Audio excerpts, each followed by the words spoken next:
오늘은 올바른 부활의 믿음과 소망을 가지자라는 제목으로 말씀을 전하도록 하겠습니다.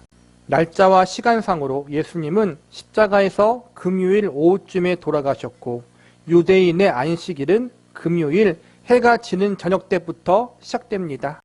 예수님은 안식일 직전에 돌아가셨는데 유대인들은 안식일이 되면 아무 일도 할 수가 없었습니다.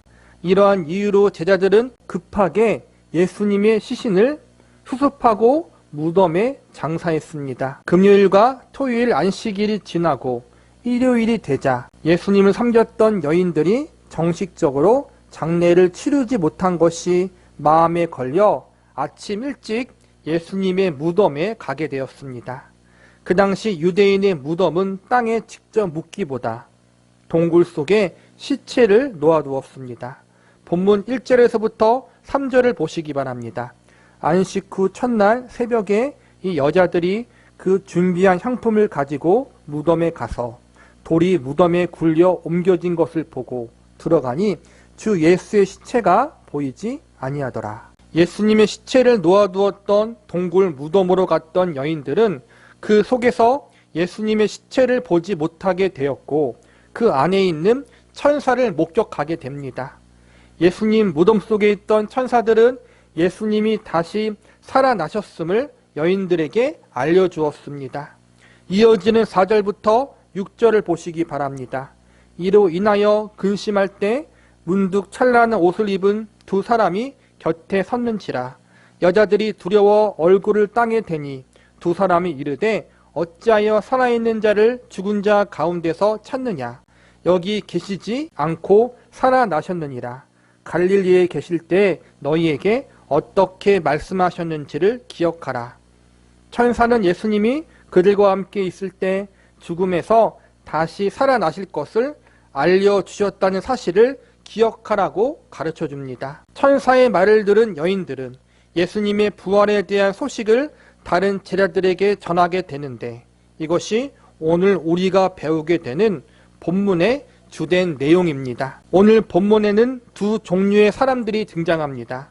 한 종류의 사람은 예수님을 섬기던 여인들이었고 또 한 종류의 사람은 예수님을 따르던 제자들이었습니다.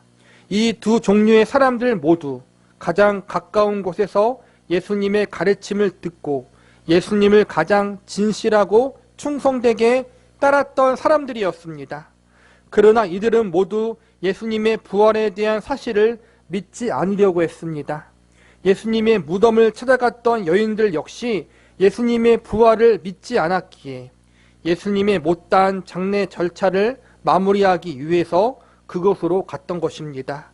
예수님의 제자들 역시 예수님이 죽으신 것으로 말미암아 침통해 있었고 여인들에게 예수님의 부활의 소식을 들었지만 그 사실을 믿을 수 없었습니다. 예수님은 분명 십자가를 지시기 전 여러 번 그분의 죽으심과 그 후에 있을 부활을 알려주셨지만 아무도 예수님의 말씀을 받아들이지 않았고 정말로 예수님이 죽은 지 3일 만에 다시 살아나셨지만 아무도 그 사실을 믿으려 하지 않았습니다.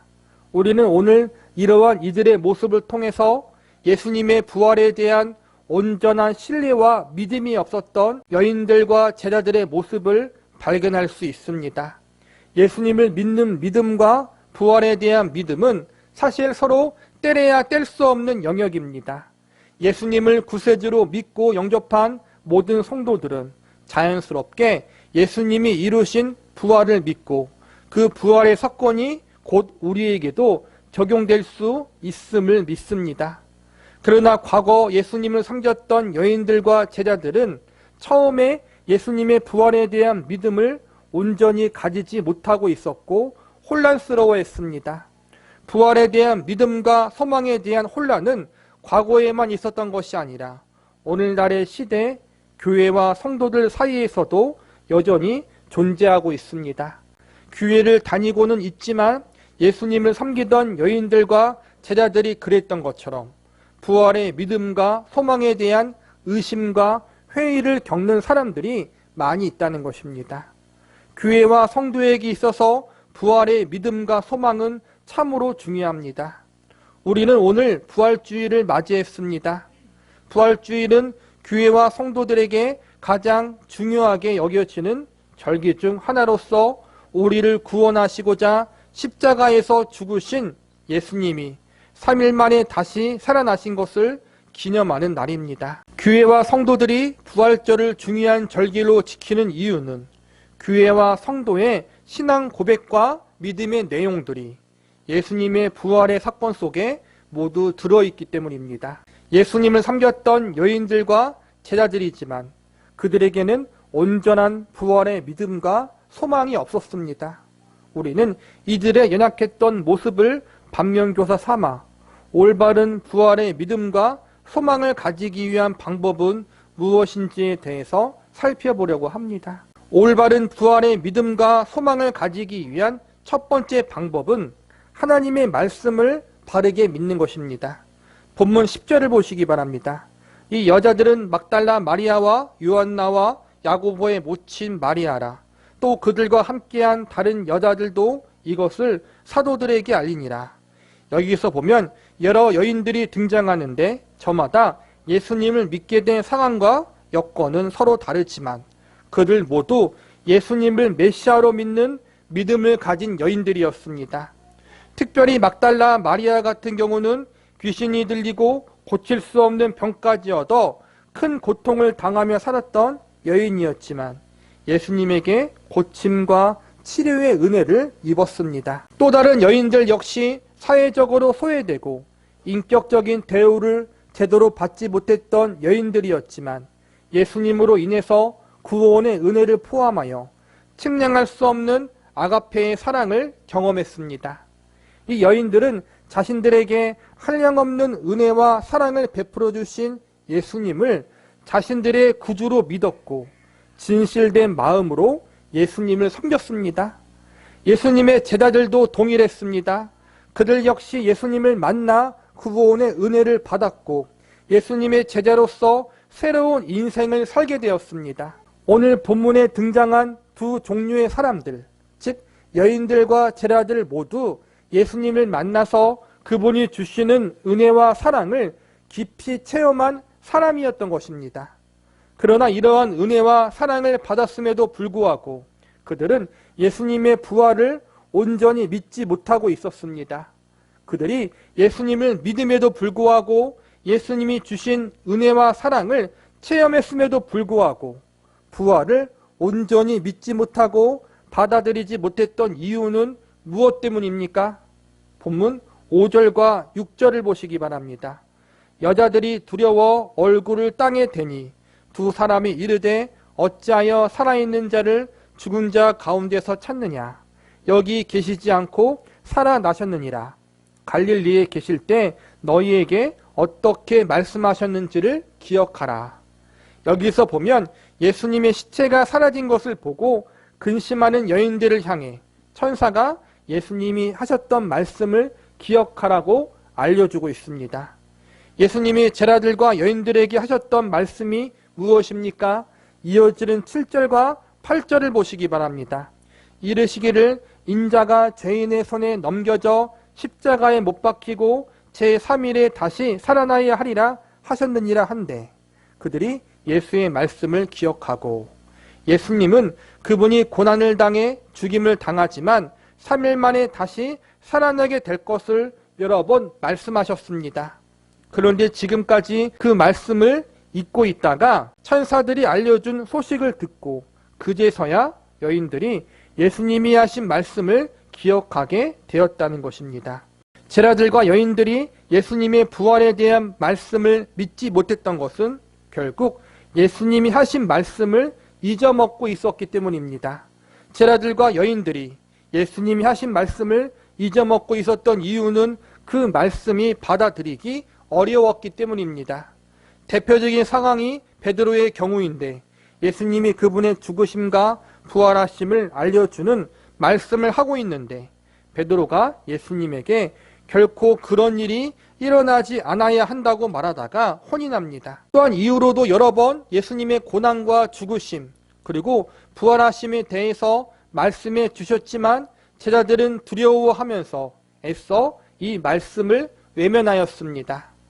쉽게 말해서 자신들의 스승이자 메시아이신 예수님이 고난받아 죽으신다는 것 자체가 그들에게는 믿을 수 없을 만큼 두려운 사건이었고, 그런 일은 일어나서는 안 된다고 여기고 있었던 것입니다. 여기서 제자들이 예수님의 말씀을 받아들이는 잘못된 태도를 발견할 수 있습니다. 그들은 예수님의 말씀을 들을 때 그들 자신들이 듣고 싶은 말씀, 받아들일 수 있는 말씀만 받아들이고 있었던 것입니다. 예수님의 고난당하심과 죽으심이 그들의 죄를 속죄하기 위한 대속의 죽으심이고, 그분의 부활하심이 그들에게 영생에 대한 소망을 주기 위한 부활하심인데, 이들은 죽음이란 사건 자체를 받아들이기 싫어했고, 그래서 애써 예수님의 말씀을 진짜 죽음이 아닌 비유나 상징적인 가르침으로만 여겼던 것입니다. 즉, 말씀의 본래 의도를 왜곡하고 자신들의 뜻대로 멋대로 잘못되게 받아들이고 있었던 것입니다. 그 결과 예수님의 예언대로, 그분의 말씀대로 예수님이 죽으시고 다시 부활하셨지만 그들은 이 사실을 처음에는 온전히 받아들이지 못했던 것입니다. 예수님의 말씀은 곧 하나님의 말씀이고, 오늘날 우리는 이 말씀을 성경 말씀과 동일시할 수 있습니다. 우리는 제자들과 여인들이 그랬던 것처럼 예수님의 말씀, 성경 말씀을 우리 마음대로 해석하는 일, 내가 믿고 싶고 듣고 싶은 것만 받아들이는 어리석은 자리에 서서는 안 됩니다. 하나님의 말씀인 성경 말씀을 우리의 기준과 생각대로 받아들이는 것이 아니라 철저하게 하나님이 알려주시고자 하는 본래적 의도대로 믿고 받아들일 수 있는 사람들이 되어야 합니다. 우리를 향한 하나님의 말씀은 모두 성경 말씀에 기록되어 있습니다. 특별히 예수님이 이루신 십자가의 대속의 공로와 은혜, 부활에 대한 믿음과 소망, 죄와 사망의 권세를 이기시고 다시 사신 예수님이 우리의 유일한 구원자가 되시고, 그분을 믿는 자들에게도 예수님처럼 부활하여 천국에서 영원히 살게 될 것이라는 하나님의 약속이 모두 성경 말씀 속에 기록되어 있고, 그 말씀을 우리는 믿음으로 있는 그대로 받아들여야 합니다. 즉, 올바른 부활의 믿음과 소망을 가지기 위해서 우리가 제일 먼저 해야 할 일은 성경 말씀을 바르게 받아들이는 것에서부터 시작이 된다는 사실을 기억하면서 하나님의 말씀인 성경 말씀을 온전히 신뢰하고 믿을 수 있는 저와 여러분이 되시기를 바랍니다. 올바른 부활의 믿음과 소망을 가지기 위한 두 번째 방법은 말씀의 주인이신 하나님을 온전히 신뢰하는 것입니다. 성경은 예수님을 다시 살리신 분이 하나님이라고 가르치고 있습니다. 그리고 다시 살아나신 예수님과 그 예수님을 다시 살게 하신 하나님을 믿는 자들에게는 성경은 영생과 부활이 있을 것이라고 약속하고 있습니다. 올바른 부활에 대한 믿음과 소망은 하나님의 말씀인 성경 말씀을 바르게 믿고 아는 것에서부터 출발하고, 성경 말씀에 기록된 부활에 대한 약속을 믿기 위해서는 그 약속을 하신 하나님과 예수님에 대한 신뢰가 필요합니다. 예수님의 제자들과 예수님을 섬겼던 여인들이 예수님의 부활을 온전히 믿지 못했던 것은 그들이 하나님과 예수님에 대한 신뢰가 그만큼 부족했다는 것을 알려주고 있는 것입니다. 본문 9절에서부터 11절을 보시기 바랍니다. 무덤에서 돌아가 이 모든 것을 11 사도와 다른 모든 이에게 알리니, 이 여자들은 막달라 마리아와 요한나와 야고보의 모친 마리아라. 또 그들과 함께한 다른 여자들도 이것을 사도들에게 알리니라. 사도들은 그들의 말이 허탄한 듯이 들려 믿지 아니하나, 천사들로부터 예수님의 부활의 소식을 전해들은 여인들은 곧바로 제자들에게 이 소식을 알렸습니다. 그러나 예수님의 부활의 소식을 듣고도 여전히 제자들은 그 소식을 믿지 못하고 있었습니다. 분명 제자들과 여인들은 하나님을 믿고 있었고 예수님이 하나님의 아들이시며 메시아이심을 믿었습니다. 그럼에도 불구하고 제자들과 여인들이 하나님과 예수님을 신뢰하지 못했던 가장 큰 이유는 무엇 때문입니까? 제일 먼저는 위에서 언급했듯이 하나님의 말씀을 자신들의 생각과 뜻대로 믿으려고 했던 것이고, 동시에 하나님에 대해서도 자신들이 정한 기준대로 자신들이 믿고 싶은 하나님의 모습, 자신들이 바라는 예수님의 이상적인 모습을 원했기 때문이라고 할 수 있습니다. 제자들과 여인, 그리고 모든 유대인들이 바라는 하나님의 모습, 예수님의 이상적인 모습은 이스라엘 민족을 세계 최강의 민족으로 만들어 주는 것이었습니다. 세상에서 가장 강한 나라, 가장 잘 사는 나라로 만들어 주어 이방 나라의 압제와 핍박으로부터 벗어나고 가난과 배고픔에서도 벗어나는 그러한 이상적인 나라로 유대 나라를 만들어 주시기를 바라고 있었습니다. 그러나 우리가 알고 있듯이 하나님은 이스라엘을 가장 이상적인 나라로 만들기 위해서, 하나님 백성들을 잘 살게 하기 위해서 예수님을 이 땅에 보내신 것이 아니었습니다. 하나님이 예수님을 이 땅에 보내신 것은 죄의 문제를 해결하기 위해서였습니다. 예수님이 친히 십자가에 달려 죽으심으로 죄인들을 구원하기 위해서, 그리고 사망 권세를 이기시고 부활하사 예수님 안에 있는 천국의 소망과 영원한 새 생명과 부활의 소망을 주기 위해서 예수님이 이 땅에 오신 것입니다. 그러나 자신들이 바라고 있는 이상적인 예수님의 모습과 하나님의 뜻대로 순종하는 예수님의 모습은 너무나도 달랐기에 제자들과 여인들은 예수님에 대한 올바른 신뢰와 믿음을 가지지 못했고, 그래서 예수님의 부활을 온전히 믿지 못했던 것입니다.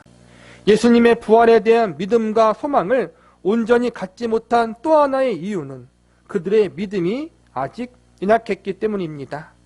분명 제자들과 여인들은 예수님의 큰 은혜와 사랑을 경험했고 예수님을 믿고 있었지만 그들은 상황과 환경에 따라 언제든지 쓰러지고 넘어질 수 있는 피조물들이었습니다. 인약성과 한계성을 가진 인간이었다는 것입니다. 제자들과 여인들이 그랬던 것처럼 우리 믿는 성도들 역시 큰 어려움의 상황이 오면 낙심할 수 있고 실망할 수 있습니다. 믿음의 회의도 경험할 수 있습니다. 이것이 연약하고 부족한 우리의 본 모습입니다. 그렇기 때문에 우리는 겸손히 이러한 우리의 현실을 직시하고 하나님의 도우심의 은혜를 구하는 사람들이 되어야 합니다. 베드로가 예수님의 고난과 죽으심에 대한 말씀을 들을 때 그는 모든 사람이 다 예수님을 버려도 배신해도 자신은 결코 그러지 않겠다고 다짐했습니다. 베드로의 결심과 다짐은 진심이었습니다. 그러나 그는 자신의 진심이 담긴 결심을 지킬 수 있는 믿음과 실력을 가지고 있지 못했고 결국 예수님을 버리고 도망가 버렸습니다. 예수님을 3번씩이나 부인하는 자리까지 갔습니다. 우리도 마찬가지입니다. 지금 우리는 불신자들에 대한 이야기를 하는 것이 아니라 베드로처럼 예수님의 제자들처럼 예수님의 은혜를 입고 예수님을 섬겼던 여인들처럼 예수님을 진실되게 믿고 사랑하는 성도들에 대한 이야기를 하는 것입니다. 베드로도 예수님을 배신했고 제자들과 여인들도 예수님의 부활을 믿지 못하고 있었습니다. 이것은 그들이 예수님을 참되게 믿지 않아서가 아니라 그들이 연약하고 부족했기 때문입니다. 그들의 믿음이 온전하지 못했기 때문입니다. 이것은 그 당시 여인들과 제자들만의 문제가 아니라 바로 저와 여러분의 문제이기도 합니다. 복음서에 보면 귀신 들린 자녀를 고쳐달라고 예수님을 찾아온 한 아버지가 나옵니다. 예수님의 제자들이 나섰지만 아무도 자신의 자녀를 고쳐주지 못했습니다. 이 아버지는 예수님에게 할 수 있거든 자신들을 불쌍히 여겨주시고 도와달라고 간청합니다. 그러자 예수님이 이렇게 말씀하십니다. 할 수 있거든이 무슨 말이냐? 믿는 자에게는 능히 하지 못할 일이 없느니라. 이 말씀을 우리는 듣고 믿음을 강조합니다. 큰 믿음을 갖자. 그런데 가장 큰 문제는 우리에게 그러한 큰 믿음이 없다는 것입니다. 우리 모두는 상황과 환경에 따라 오르락 내리락 하는 믿음, 바람 앞에 촛불처럼 이리저리 흔들리는 연약한 믿음을 가진 존재들입니다. 그래서 우리는 믿는 자에게 능치 못할 일이 없느니라 라는 말씀보다 그 다음 소녀의 아버지가 했던 고백, 내가 믿나이다, 나의 믿음 없는 것을 도와주소서. 이 고백이 우리의 고백이 되어야 합니다. 물론 우리에게 믿음이 아예 없다는 말보다는 우리의 믿음이 작고 연약하다는 표현이 더 합당하다고 봅니다. 우리의 믿음이 부족하다는 것을 하나님 앞에, 예수님 앞에 솔직히 고백하고 우리의 믿음 없음을, 우리의 믿음이 부족하고 연약함을 도와달라고 간구할 수 있는 사람들이 되어야 합니다. 상황이 좋고 모든 것이 형통할 때에는 하나님에 대한 믿음, 예수님에 대한 신뢰가 마구마구 솟아납니다. 세상에 거칠 것이 없습니다. 부활의 믿음과 소망이 한치의 의심도 없이 충만합니다. 예배 때 은혜를 받고, 부흥에 가서 은혜를 받고, 말씀에 은혜를 받고, 또 내가 처한 상황이 형통할 때 우리의 믿음은 영원히 흔들리지 않을 것 같습니다. 그러나 오늘 본문에 자신들이 기대했던 모든 것이 무너지는 그러한 절망적인 상황을 겪은 제자들과 여인들에게는 흔들리는 약한 믿음밖에 남아있지 않았습니다. 우리도 동일합니다. 머리로 아는 믿음과 직접 최악의 상황 속에서 그 믿음을 지키는 것은 다른 문제입니다. 제자들과 여인들은 예수님을 믿고 있었지만 그들에게 큰 어려움이 오고 자신들이 감당할 수 없는 상황이 오자 크게 혼란스러워했습니다. 예수님이 하신 말씀도 잊어먹었습니다. 우리는 여기서 사람이란 존재는 상황과 환경에 따라서 언제든지 넘어질 수 있고 실패할 수 있는 연약한 존재라는 사실을, 한계성을 가진 존재임을 배울 수 있습니다.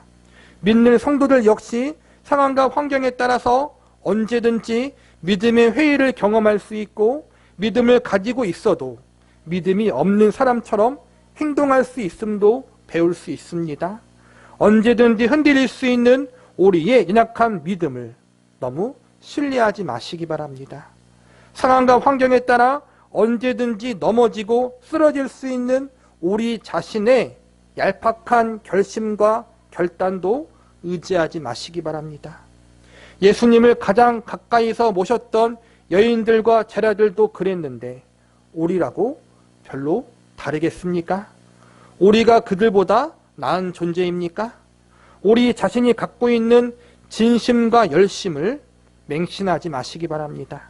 우리는 우리 자신의 연약함과 부족함을 솔직히 인정하고 겸손히 말씀의 주인이시자 믿음의 근원이신 예수님을 온전히 신뢰할 수 있는 믿음을 달라고 하나님의 도우심의 은혜를 간구할 수 있는 저와 여러분이 되셔야 합니다. 우리 자신 또 우리가 가지고 있는 그 어떠한 것을 의지하지 마시고 나는 믿음이 부족한 사람입니다. 나는 언제든지 넘어지고 쓰러질 수 있는 사람입니다. 상황과 환경에 따라서 언제든지 베드로처럼 예수님을 배신할 수 있는 그러한 죄인입니다. 그러니 하나님 저의 믿음 없음을, 부족함을 도와주시고 은혜를 허락하여 주시옵소서. 이 기도가 저와 여러분의 기도가 되고 간구가 되어야 할 것입니다. 말씀을 마무리하겠습니다. 우리의 삶의 여러 가지 상황과 환경으로 인해서 여러 가지 고난과 환난으로 인해서 부활에 대한 믿음과 소망이 흔들리는 것을 경험할 수 있습니다. 그러나 그러한 순간이 올 때마다 우리는 하나님의 말씀인 성경을 가까이 하고 말씀의 주인이신 하나님과 예수님을 신뢰함으로 부활에 대한 믿음과 소망을 굳건히 해야 합니다. 그리고 이 모든 것 가운데 우리의 믿음이 연약하고 부족함을 인정하고 겸손히 하나님의 도우심의 은혜를 날마다 구할 수 있는 성도들이 되어야 합니다. 아무도 하나님 앞에 우리 자신의 믿음을 자랑할 수 없습니다. 우리 중에 아무도 예수님 앞에 스스로를 큰 믿음을 가진 자라고 고백할 수 없다는 것입니다. 우리는 주님 앞에 모두 다 부족하고 연약한 존재들입니다. 중요한 것은 이러한 사실을 인정하고 하나님의 은혜와 사랑을 겸손히 의지하는 자리로 나아가야 한다는 것입니다. 우리에게 중요한 것은 우리 자신이 얼마나 큰 믿음을 가지고 있느냐, 그렇지 못하는가가 아니라 얼마나 겸손히 하나님의 은혜와 사랑을 더 깊이 의지하고 의존하느냐, 이것이 더 중요하다는 것입니다. 저와 여러분이 믿음을 가져봤자 얼마나 큰 믿음을 가지겠습니까? 도토리 키재기도 안 될 것입니다. 그러니 우리의 믿음을 자랑하거나 맹신하지 마시고 늘 하나님의 은혜를 의지하고 의존해야 내가 살아갈 수 있다는 사실을 잊지 않고 그 은혜의 주인이신 예수님을 바라볼 수 있는 사람들이 되어야 하는 것입니다. 에베소서 3장 19절에 보면 다음과 같이 가르치고 있습니다. 그 너비와 길이와 높이와 깊이가 어떠함을 깨달아 하나님의 모든 충만하신 것으로 너희에게 충만하게 하시기를 구하라. 하나님이 그분의 가장 귀한 독생자를 이 땅에 보내사 십자가에 내어주셨던 그 사랑의 넓이와 길이를 아는 것, 예수님이 그분 자신의 생명을 우리에게 아낌없이 주셨던 그 사랑의 높이와 깊이를 아는 것, 또한 이 모든 것에 담긴 하나님과 예수님의 그 큰 사랑의 충만함을 아는 것, 이것이 하나님과 예수님의 은혜를 깊이 알고 그 사랑을 의지하는 사람들입니다. 그리고 우리가 그러한 사람들이 되어야 합니다. 능력을 주십시오. 큰 믿음을 주십시오. 성공을 주십시오. 복을 주십시오. 이 간구가 우리의 간구가 되어서는 안 되고, 우리가 일평생 기도하고 간구하고 갈망해야 할 것은 오늘 이 말씀처럼 그 하나님의 은혜와 사랑에 대한 너비와 길이와 높이와 깊이가 얼마나 충만한지를 깨닫고 알아가고 감사하는 것입니다. 저와 여러분의 신앙의 목표, 믿음의 의미를 이것에 두기를 바랍니다. 2000년 전 우리를 구원하기 위해서 십자가에 죽으시고 다시 부활하신 예수님은 과거에만 머물러 계지 않으시고 현재라는 삶 속에 우리를 찾아와 우리와 함께 하시고 우리의 모든 삶을 주장하고 계십니다. 우리가 아직 부족하고 연약하여 계속 자라나가야 하는 상태에 있지만 우리는 이미 예수님께 붙잡힌 바 되어 있습니다. 그렇기 때문에 우리가 조금 잘했다고 해서 자만할 필요도 없고, 반대로 조금 못했다고 해서, 넘어졌다고 해서, 실패했다고 해서 낙심할 필요가 없습니다. 연약해도 부족해도, 또한 자주 넘어지고 실패해도 여전히 우리의 인생과 운명은 예수님께 붙들려 있기 때문에 우리는 언제나 소망을 가질 수 있습니다.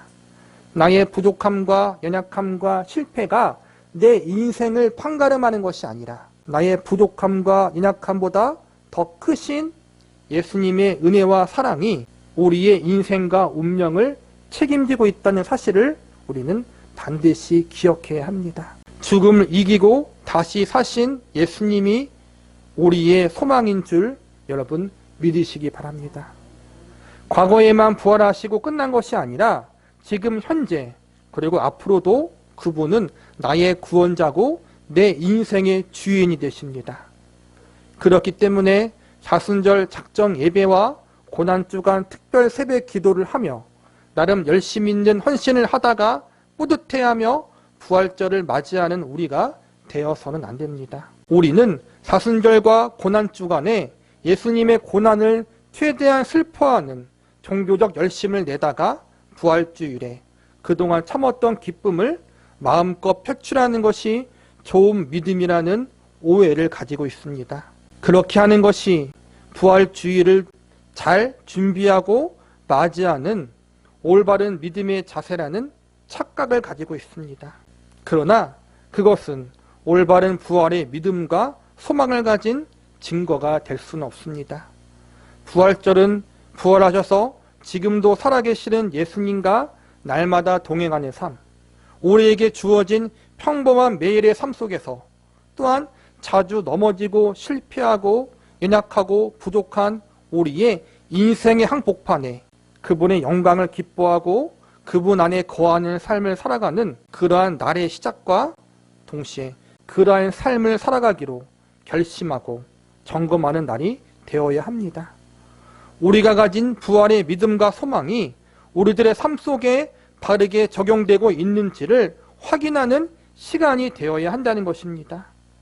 그리고 혹여나 우리가 그러한 삶을 살고 있지 못하다면 우리는 회개해야 할 것입니다. 우리의 믿음이 입술과 머리로만 예수님이 부활하셨다는 사실을 알고 고백하는 신앙의 의미를 넘어가지 못하고 있다면, 교회에서만 부활의 주님을 찾는 신앙을 갖고 있다면 회개해야 할 것입니다.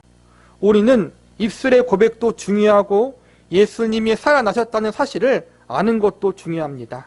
그러나 더 중요한 것은 우리의 삶 가운데 부활하신 예수님, 지금도 살아계셔서 우리의 구주가 되시는 예수님과 동행하는 삶, 그분과 함께하는 삶을 사는 것입니다. 부활절을 맞이하여 우리가 그러한 삶을 살고 있는지 우리의 믿음과 신앙을 점검하며 부활하신 예수님과 함께하는 삶, 그 예수님을 날마다 더 사랑하고 알아가는 그러한 삶을 살기를 더 간절히 사모할 수 있는 저와 여러분이 되기를 기도합니다.